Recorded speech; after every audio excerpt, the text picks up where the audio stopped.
Welcome to the IA on AI podcast, part of the Audit Podcast Network, where we bring you weekly updates on AI from the internal auditor's perspective. Here we go. This first story is from a newsletter that I highly recommend. It's an AI newsletter called Superhuman. It's a daily summary of everything that's going on, kind of AI wise. Most of it's geared more towards the market as opposed to any kind of internal audit reference. So sometimes we do pull stories from here and then try to give you the perspective from internal audit. That's largely what the show's about. So I'm going to read from the one from October 30th. And a lot of folks probably heard about this. Multiple companies, including Amazon, Amazon specifically cut 14,000 corporate jobs. In that announcement, they specifically cited AI as one of those. Chegg also decreased their workforce, it says, by 45%, and they cited new realities posed by AI. And so I think this is where a lot of the fear is coming from. Everyone sees this coming to a degree, but in the newsletter from October 30th, it goes on to say, but experts aren't buying it. There's a real tendency to overreact to individual company announcements because everyone is so freaked out about AI. It's an actual quote from someone. That's from Martha Gimbel from Yale's Budget Lab.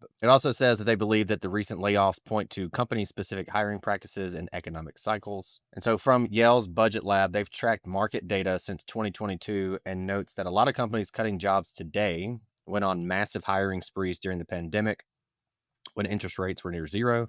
And now that borrowing costs have surged, they're trimming back, and AI makes for strong positioning. So it wraps it up saying the truth probably lies somewhere in the middle. Indeed, so the hiring platform Indeed, their AI at Work report 2025 found that as of today, AI can only replace about 0.7% of nearly 3,000 job skills. So it's likely a mix of, yep, there's probably some being replaced with AI and some are due to these hiring cycles that folks went on from 2020. With that said, there is still some that are being replaced or displaced. And so we're going to continue to suggest to everyone to stay atop their AI literacy and figure it out.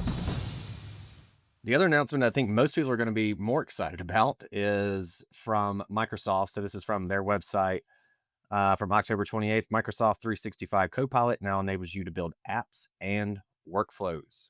So you've probably seen some similar tools like this that were not part of Copilot. Basically, you have Copilot and you can talk to it and it'll build an app for you. It'll also build workflows for you. This is one of those where if you have access to it, I would highly recommend. Maybe at the time of listening to this, you don't have time on Thursday or Friday to do it, but block off an hour at some point this week, next week, whenever you can find it. Block off an hour, jump in there and just play with it and see what it's like, see where you might be able to utilize it.